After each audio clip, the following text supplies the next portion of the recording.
Andrew, can you hear us? Hey, how's it going? Hey, what's going on, Andrew? Not much. Hey, Patrick, I didn't know you'd be here.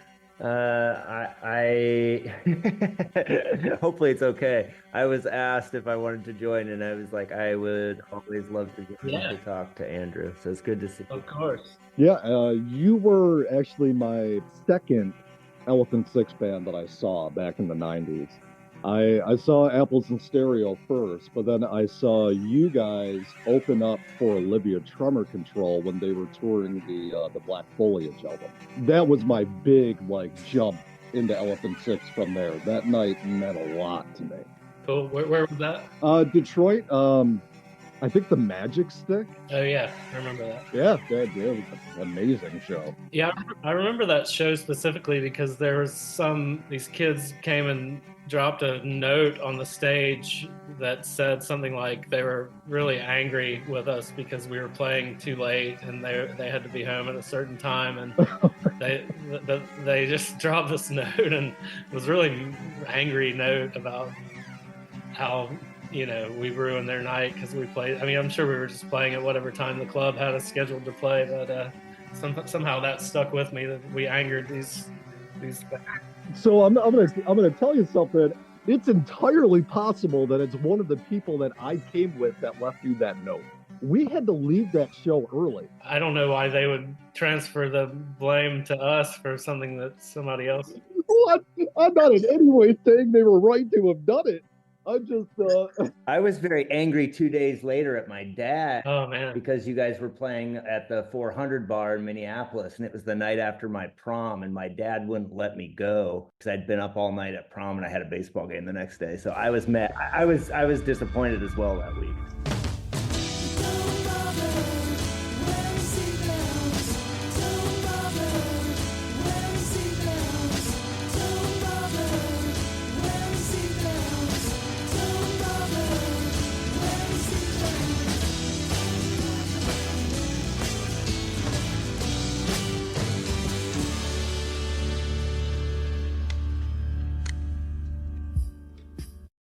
So why is it that Elf Power hated the teenagers of America so much this time, insisting on having late shows? Why couldn't you have done like 6 or 7 o'clock shows at like a reasonable hour? Yeah, 2 o'clock matinees. 4:30 in the afternoon. Why not? I think that says something about, that time period though, because the E6 thing was cultivating to a younger audience at that time. That was kind of a lot of kids who were into like kind of lo-fi music. It was kind of their punk rock or whatever. So at least for me, being 16 and 17, that was when I was getting super into it.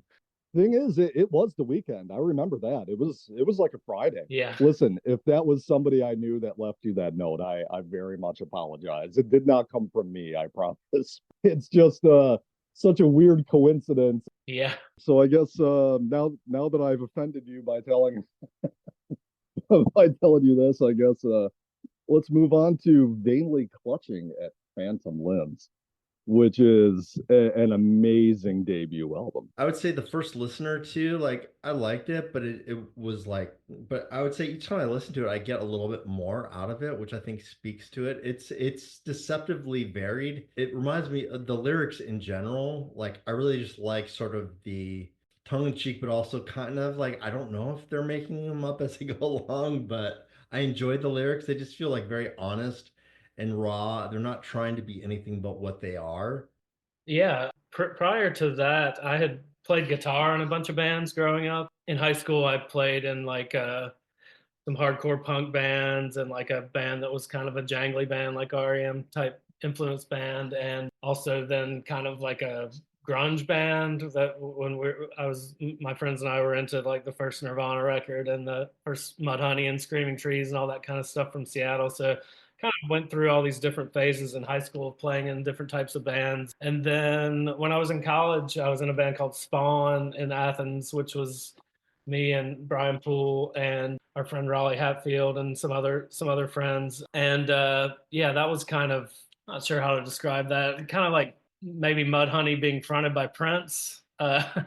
We had our singer was this very flamboyant, charismatic guy that yeah, I mean, that was an interesting band. Yeah, that we have recordings from that band that have never really come out, but I might try to throw those up on Bandcamp or something at some point. They're kind of interesting. I really want to hear what Prince combined with Mudhoney sounds like. It's actually, I listened to it a year or two ago and it sounds better than I remembered. You know, those were all these early bands that I was in, but I never really thought of myself as a singer. And so there were always other people singing in most of these other bands.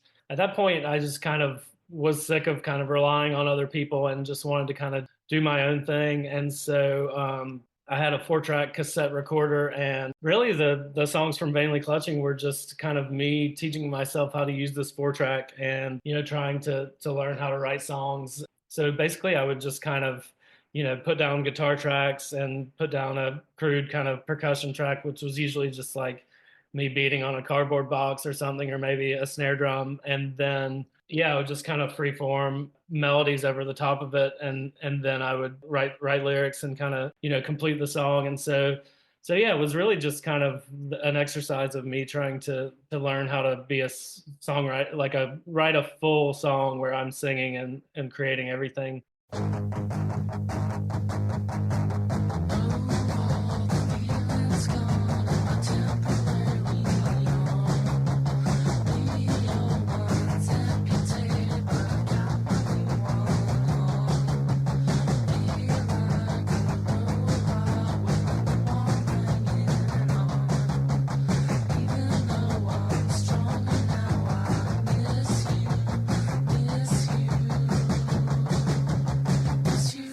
I'm so much Joker.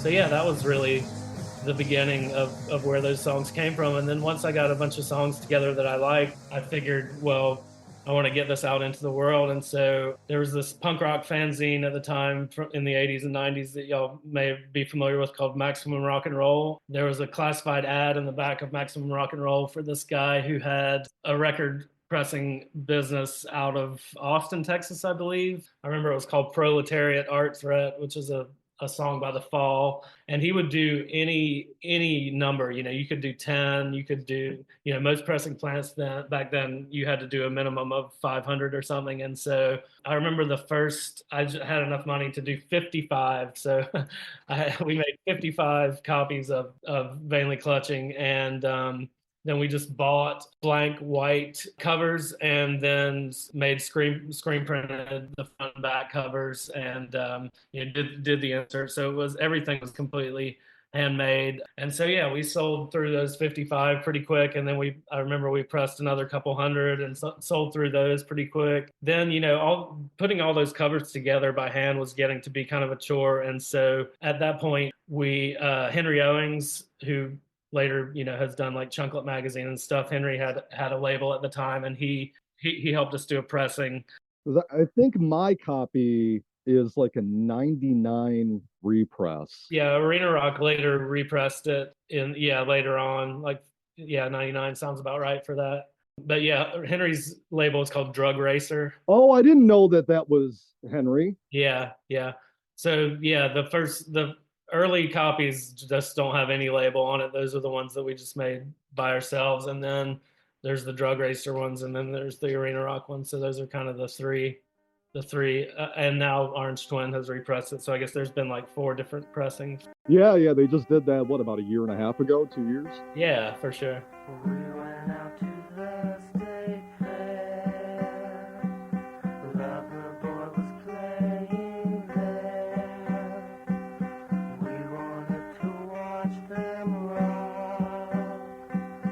What we saw instead was a show.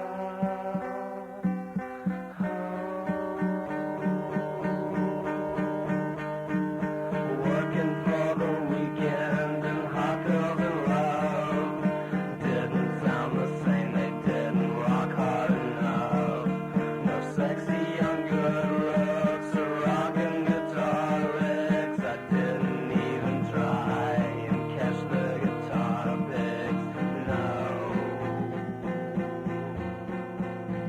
in that song, it's talking about like lover boys washed up and they're playing at the state fair and they're opening for REO Speedwagon.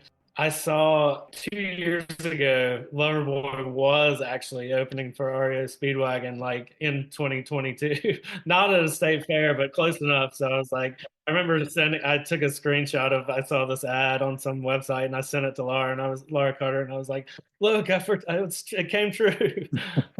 I think it's so poignant too about like what the song that you're talking about with the posters on the wall and how the band, like that is a rock and roll fan. So you having that and putting that kind of on your first record is almost kind of like, whatever, I don't want to be kissed when they take their makeup off or something. Yeah. You know what I mean? Like it's like, and hey, there's some bands that I left unnamed that, I've experienced that in recent years where I've gone to see bands that I loved when I was, a kid, and they're just not quite doing it anymore. So, I'm sure Elf Power has been that for some people. So, it happens to all of us.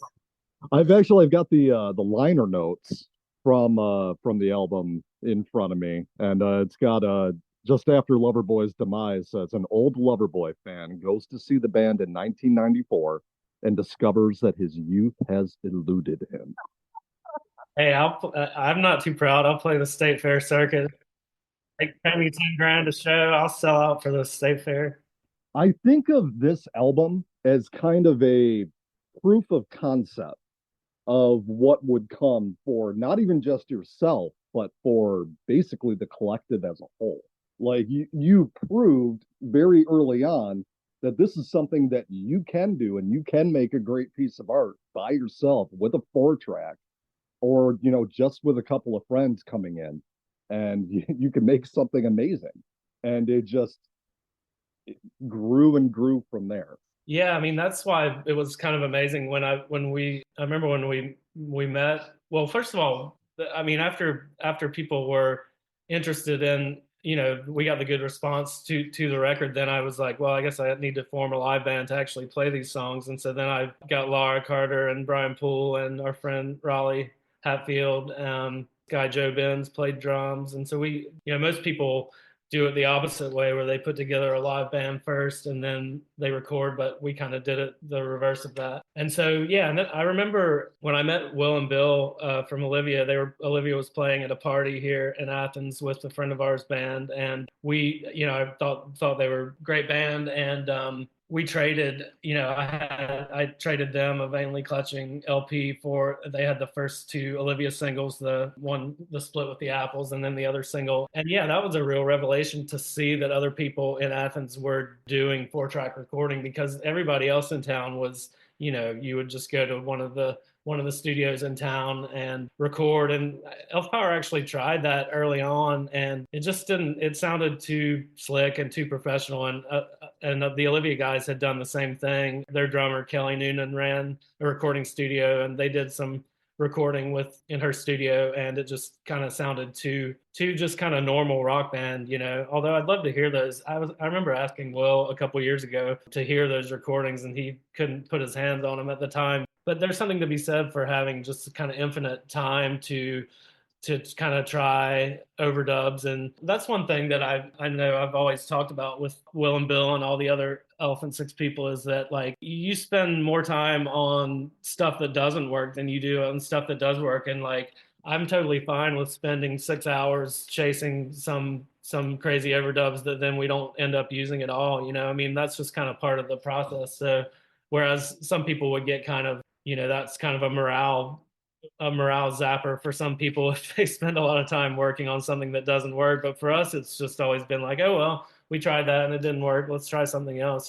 but you can't really do that in a professional studio if you're spending a bunch of money on it,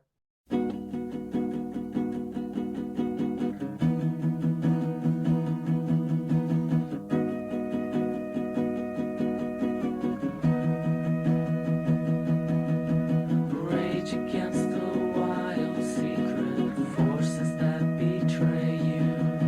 Struggle with the clutches of these stories which have made you. You just write it all down and then say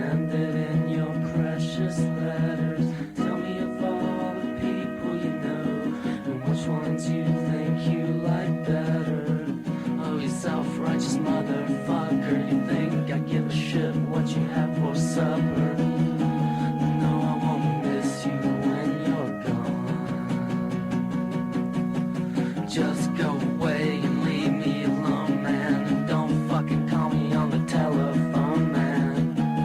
You'll be back and it won't be long.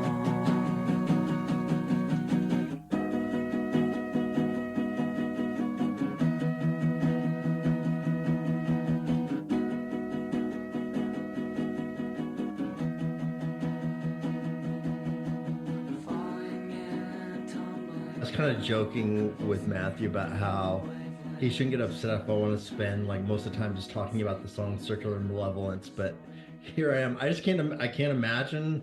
To me, it feels like a song that was more happened upon than and experimented with, and then you came up with the final result, which is relatively simple, but it didn't seem like it was like spontaneous and the song was done. It felt like there was a process to get there. Same thing even with Slither Hither, the song that precedes it, but even the opening song, like it might sound great in a studio, but I also don't see it happening just sort of spontaneously in a studio. And it feels like it is a sort of in the moment. Oh, that's cool. We should start the record with that. I think the reason that this record and all of the early Elves records and the EP and stuff, and same thing with whatever Olivia's or anybody else in the collective, is the records still sound timeless because they're recorded, I think, that way.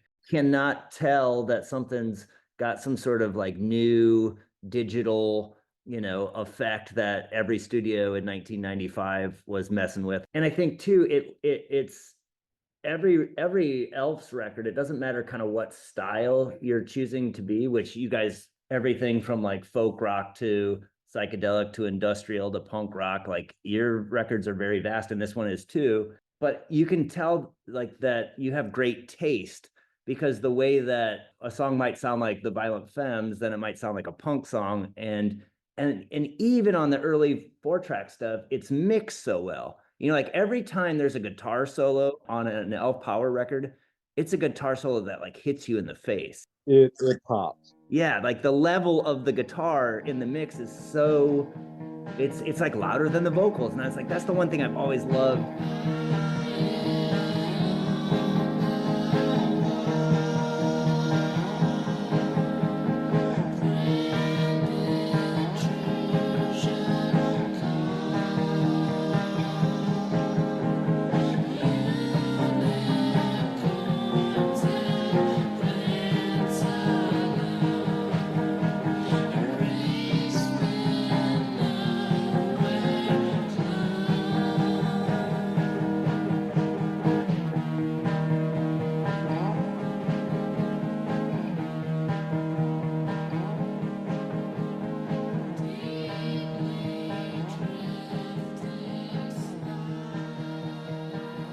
And then, of course, when you see it live with a rockin' live band, these like songs that are like, coming through 2 wires on a 4-track don't have that, it's hard to make it. But your guitar solos always sounded even on this particularly, and Red King and stuff that came after. I just love that. Yeah, I mean it's just plugging the guitar directly into the rat pedal and then directly into the 4-track with no amp. I mean that's the sound basically. But it rips, and if there was a guitar hero for Elephant Six, it's the Elf records, I think. It's like, I think, Robert on the Apples records have some of that great like ripping guitar too, but like that's what I loved so much about the early Elf stuff. The first time I heard it, it was like wow, it was like this kind of weird psychedelic, almost like British folk thing, but it had like, some really ripping guitar riffs. Hey, do you guys mind if I jump in with an actual question? I'll allow it. It's related to what you're talking about. I mean, that is one thing that kind of struck me. I mean, it struck me that like this sounds like, some of my more talented friends messing around with 4-track came up with some really cool songs, but recorded really, really well. I mean, I'm just kind of curious how much time did you spend learning the art of just say recording to get the sound, because it does sound phenomenally well compared to most people I know who were just fucking around on a 4-track back in the day and stuff. Well, that's nice to hear, but we were definitely just fucking around like everybody else too, you know. I mean, I was just kind of learning as I went. So yeah, I mean, it was just all trial and error. There was no you know, I didn't take any recording classes or anything like that, you know, just kind of winging it and figuring out what worked and what didn't, you know. Do you think that that falls back then on taste? Like you just knowing you and knowing the amount of songs that like Elves have covered over the years and like the vast variety of it, whether it's like the Birds or Eno or T-Rex or whatever. It's like you had such good taste going in. Do you think that helped with that early production, trying to just make something sound good with what you had? Yeah, I think so. I mean, I think it's yeah more of a case of like knowing what we didn't want to sound like than what we did want to sound like. You know, just you didn't just avoiding the overproduced big drums and stuff like that. You know, and I mean yeah, and I mean like you were saying earlier, Patrick, that yeah, I feel lucky that our stuff that these records don't sound dated. You know, because that does happen to us. I mean, there's some records from the 80s that I love, like by like people like the Replacements or the Pixies that like the songs are great, but some of the recording sounds a little dated. You know, there's the sheen of like the digital delays that were used back then and stuff. And it doesn't make them less. I mean, I still love those records, but I do hear it when as like a somebody that's listening for production, I do hear it when I hear those records, but that's just become a part of the way that those records sound to me. And I don't think it's necessarily a bad thing, but you know. No, no, but it's definitely it has an effect. Like when I think of dated production, what always stands out the most to me is drum sound. The way that they record the drums, always it's what always clues me into this is a very dated sound. And yeah, I don't know why I offered that anecdote, but let's continue.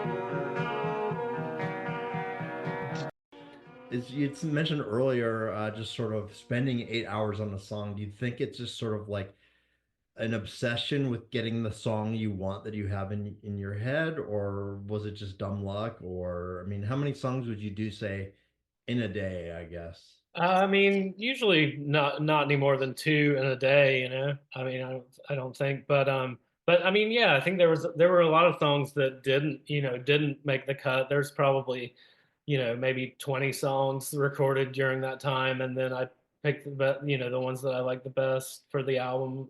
I think the one thing too, and this is like I'll pose it as a question. Thanks for reminding me, Rudy, not to just make statements of fanboying. But the one thing I've always loved about Elf's records is that they all kind of they all kind of take you to a place.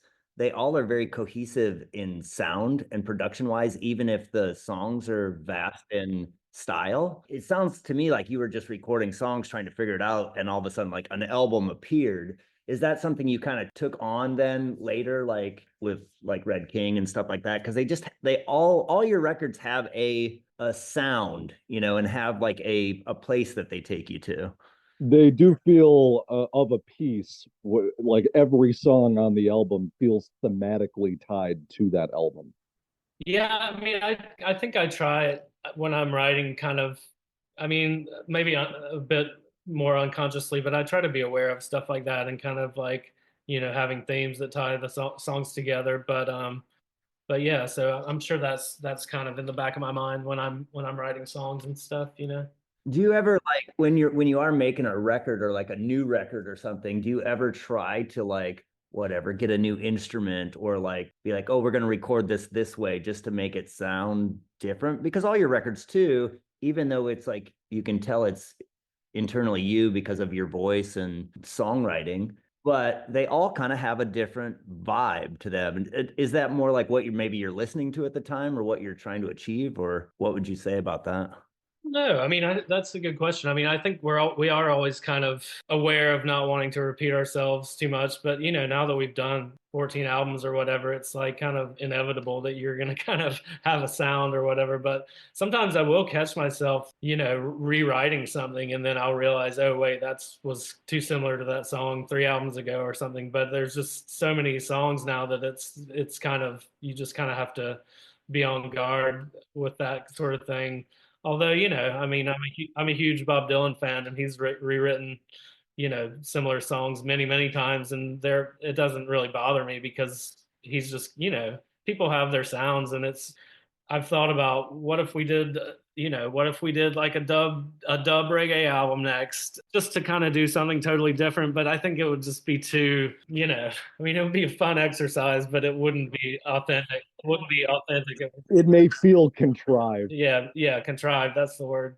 Is it really worth it just to do something like that, just to say to the world, hey, look, I can do something totally different? I mean, I don't know. All right, well, I'll buy it if you do it. I will as well.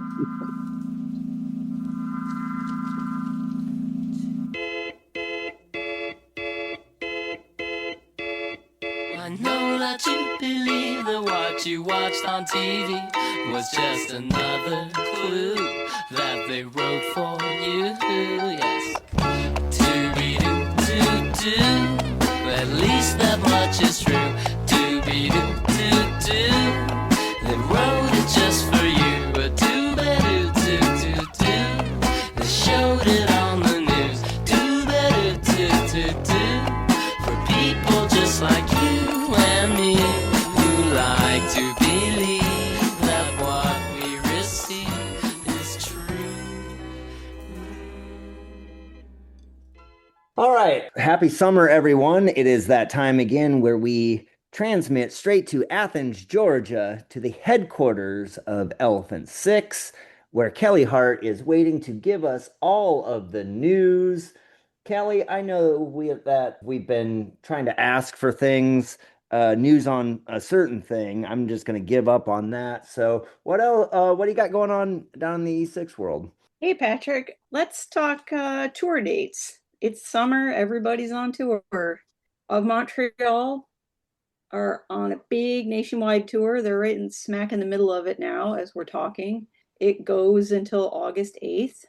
So if you want to catch Of Montreal out on the road with their crazy live show with all the costumes and all the special effects, check our website or their website for all the dates. Like I said, they're doing the whole US, so hopefully they're coming to a city near you. Those shows have been really cool, what I've been seeing online at least, and I know that Matthew got to see them. It's cool that they've got such an extensive tour. Maybe they'll continue that into the fall. Probably. Their new album just came out back in June. So yeah, probably a lot of activity for Of Montreal for the foreseeable future. We've also got some West Coast dates here at the end of July.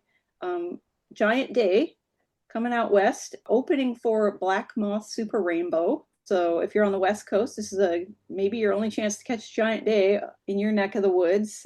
That's July 24th through August 7th. It kind of winds through the West Coast and ends up in Texas. I did want to mention that Giant Day has pressed a CD version of their latest album, Alarm, that they'll have at the merch table, and it's got an exclusive bonus track of a remix by Tobacco of Black Moss Super Rainbow. So if you're interested in picking that up, saying hello to Derek and Emily, check them out on tour with Black Moss Super Rainbow. That's very cool. Will that CD be available if there's any left after the tour on Elephant Six? Yeah, I got to talk to Derek about it. Right now it'll be tour exclusive. They'll also probably have some more shows on the East Coast in the fall, so they may keep it tour exclusive for a little while, but hopefully if I can pry some away from them, we'll get a few online for the people that aren't close to where the shows are happening. Very cool. I'd love to hear that remix. Yeah, and we got a couple little one-off shows, and there'll probably be some more announced after we record this. So always check elephant6.com for the latest tour dates. But we've got Garment District playing a show in Pittsburgh, July 24th. We've got Dressy Bessie playing at a big music festival in Denver on July 24th. They're constantly adding. Dressy Bessie and the Tammy Shine are always playing shows in the Denver area. Sometimes they announce them kind of at the last minute. So if you're not following them on their socials, you should to find out when their shows are. And I just wanted to mention our friend Rebecca Cole, who has played in the Minders and now plays in Pavement. She's out on the road with Pavement. They're playing a bunch of big shows around the US here at the end of July. So if you see our friend Rebecca at a Pavement show, say hello. Yeah, and that's about it for tour dates. We'll have some August tour dates on our next update. Cool. What else is cooking down in the E6 headquarters? Well, I'm just going to recap what came out in June. The Black Swan Network vinyl finally came in 2 months late from the plant. So probably by the time you hear this, if you haven't gotten your order, it will be in your hands. Again, that's the title of that is The Early Music, Volume 1. It's on Happy, Happy Birthday to Me. There are still some copies left. The deluxe ones are long sold out, but if you're interested, it's also on streaming. It's on our Bandcamp page. So lots of opportunities to hear that. And it was just featured on NPR. It was. Thank you to NPR. They debuted the show on NPR, and we appreciate that.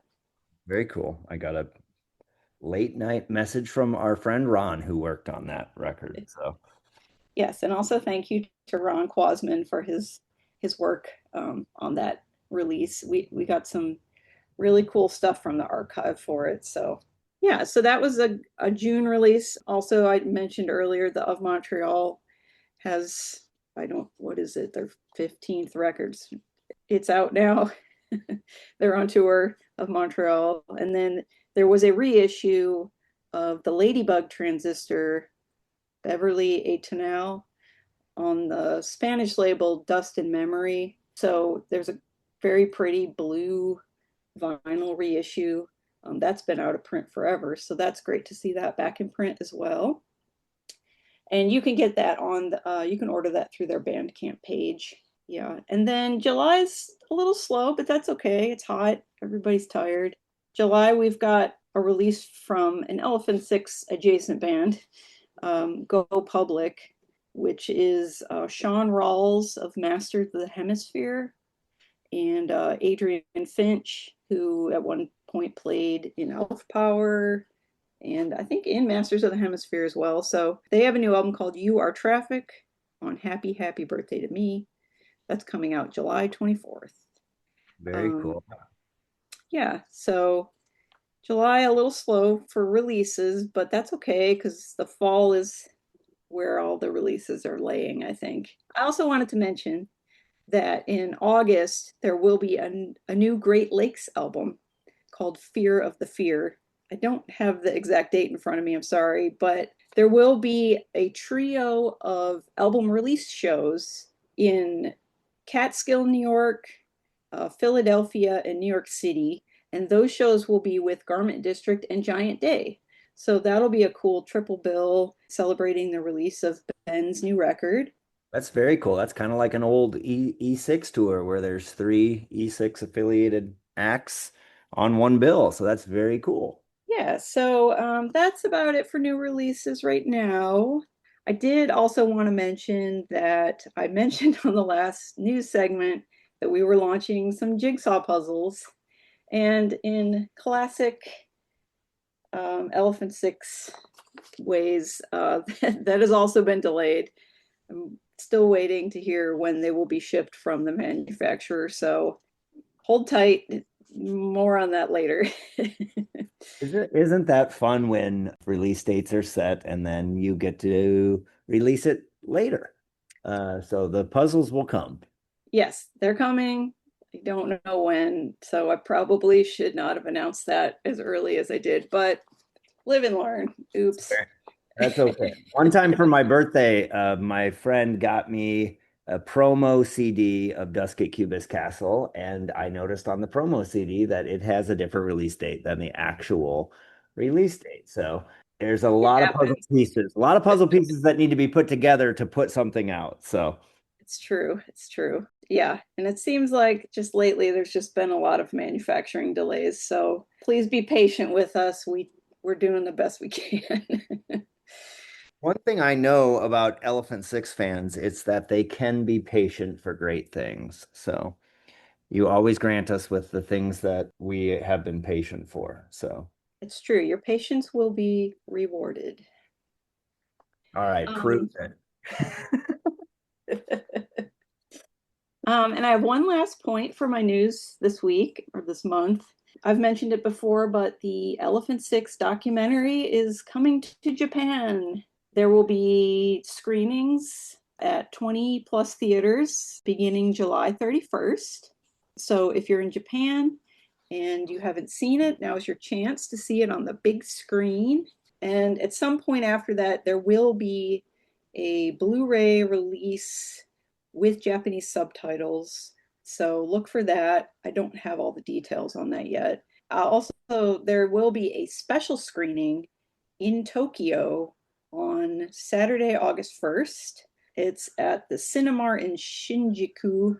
I'm probably not saying that right. I'm very sorry. And it will have the director, Chad Stockfleth, there doing a Q&A after the screening, along with our friend Kirk Pleasant, who just happens to be in Japan visiting his family at the same time. So they will be there doing a Q&A, and we hope that we get to meet some of our Japanese friends.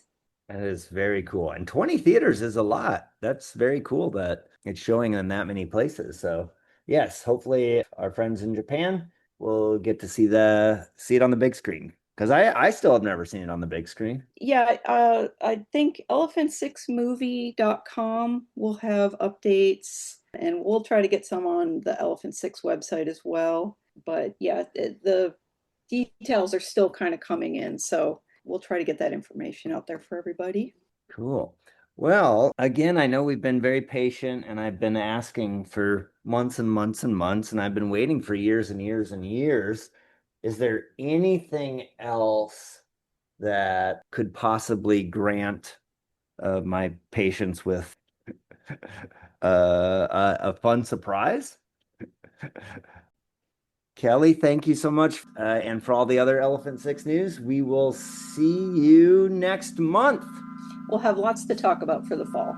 Awesome. Well, thank you so much, and we will talk to you soon. Okay, bye, Patrick.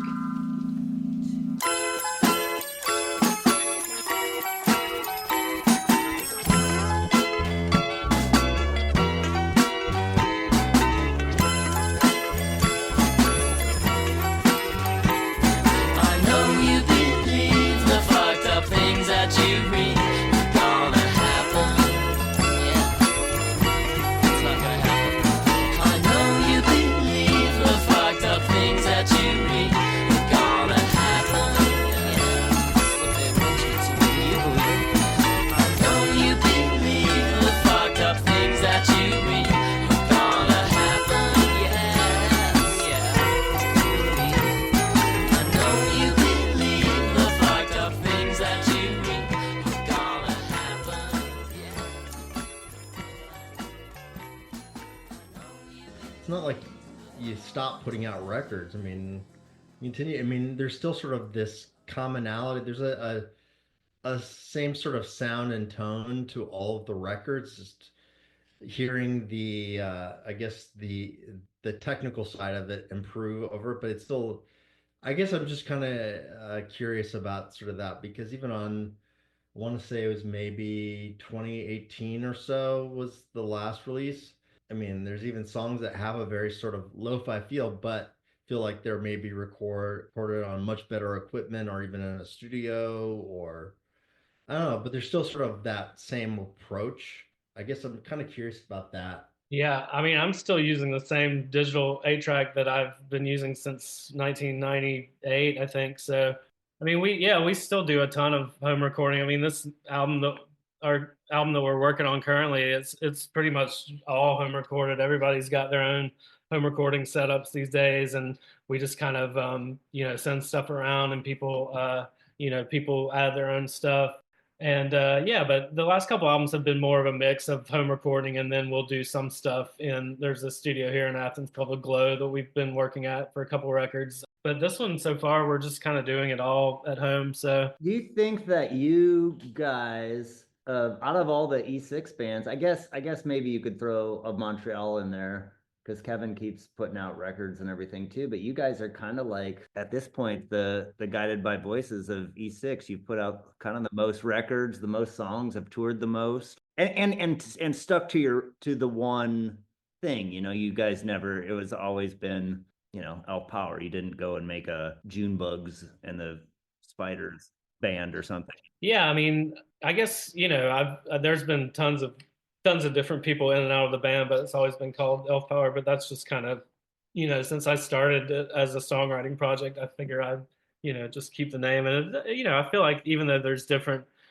people in and out of the band, it's all, Laura's always been on the records, and Dave Rathgaber's always been on the records, even though they haven't both toured with the band all the time. So there's been some consistency of other contributors for sure, but I just kind of want one name for my songwriting, whereas you've had several names for what you've done, Patrick. You've had Gloom Balloon and Poison Control Center, and probably others, I mean, and you do stuff under your own name. But to me, even though those are different projects for you, they all sound to me like your songwriting. I mean, even though, stylistically they're somewhat different, but they, although, I guess I can see why you did that, because, Poison Control Center was more collaborative than your later things, I don't know. Yeah. And every project I've ever done has definitely been influenced by the music that you've made. And I've always loved that about you guys too. I don't know if it ever actually came out, but I can remember seeing you once at South by Southwest, and you had like a little tour CDR thing that had a bunch of like, oh yeah, covers that I don't know if they ever really showed up anywhere else. But I've always just loved how big of a music fan you are. So that's where I've always connected with. And same with the other bands, the E6. It's like, again, it goes back to like a taste thing, and I think it goes back to your songwriting, your production style. You like so much music that it just kind of like flows out of you when you do your own thing, and then it becomes your unique thing, which I think is so cool and beautiful. Yeah, thanks, man.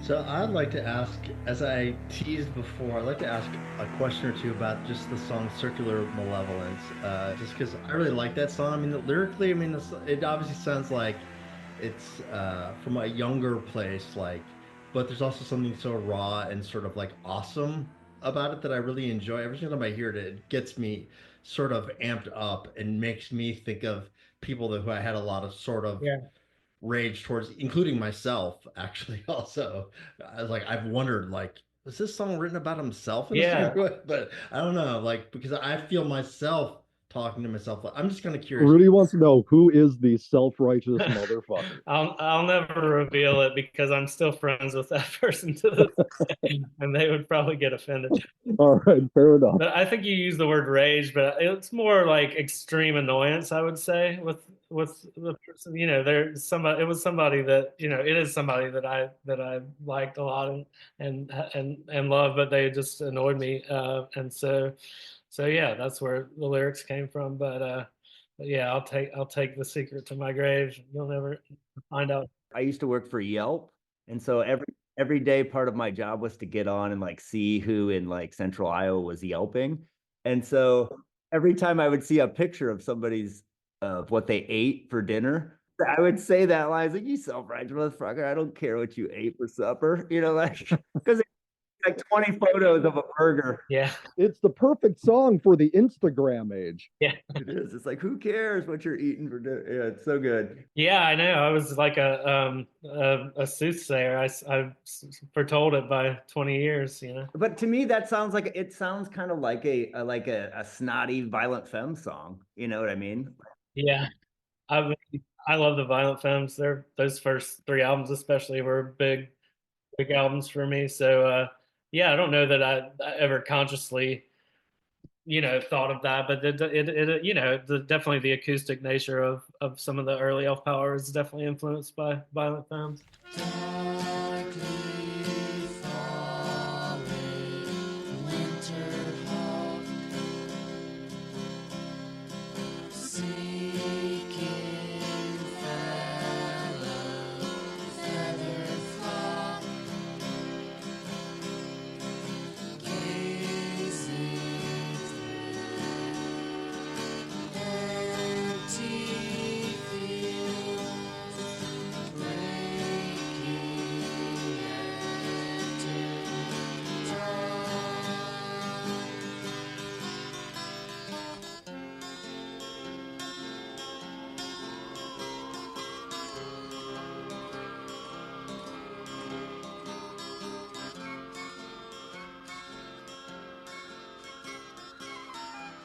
Yeah, I mean, I think the lyrics to Circular Malevolence, I would never write something like that now. And I think for a while there, maybe after that, it made me cringe, and we didn't play that song live much. But when we were remastering it, when we reissued Vainly Clutching a couple years ago, I was like, man, yeah, I really like it. It's not, yeah, I mean, it is a youthful kind of sentiment and kind of mean sentiment that I wouldn't put into a song these days. But Yeah, but you're not at that place in your life anymore. When you made that, yeah, you were a young man who felt some anger. yeah, It, yeah, it was that time in your life, and there's absolutely nothing wrong with it. It's a fantastic song. thanks. Yeah, and I kind of like that I could never write something like that again. It's just not going to happen, and that's cool that it exists for it's just something different that I won't ever be able to recapture. Like to me, it is very punk rock because it's kind of like fuck the rules of how you're supposed to write lyrics and what you're supposed to talk about and how you're supposed to. It's like, I mean, especially like I had mentioned Slither Hither, where it's just like, oh, you're seeing some band that used to be awesome and now they suck. You know, it's like it's a very honest and raw take. And as Patrick knows, especially, I'm really not a lyrics guy, but I really liked all the lyrics on this. It just speaks to me as being like, it's not trying to be anything but what it is. There's nothing pretentious about it. It's just this is who you were at that time. Yeah, Yeah, there's some maybe it's a little cringy when you listen to it now, but for yeah. me as a person just listening, I'm like, yeah, I've been there, man. I feel that. Well, I was sleeping in my bed one night and I woke up with a fright. I was floating out my window towards a big bright blinding light. The next thing I remember, I felt a horrible pain. I looked up and saw these aliens putting machines in my brain. They told me they were scientists and they promised not to attack. I said you can do all your experiments if you promise not to bring me back.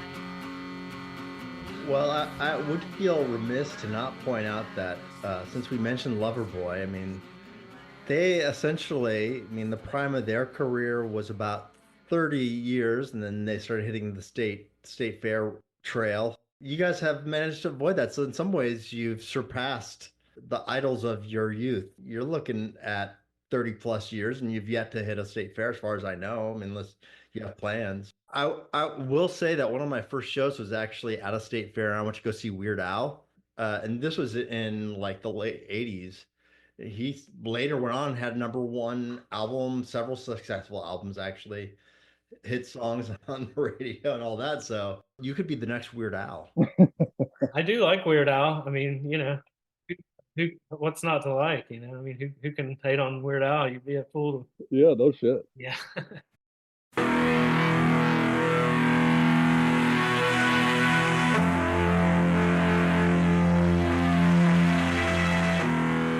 Don't Bother Wearing Seatbelts returns in 2 weeks with yet another episode. Until then, don't forget about our $1 Patreon that makes you eligible for our many giveaways and helps us keep the proverbial lights on. And oh yeah, don't forget to do what brings you joy and fulfillment. And maybe listen to some great music too.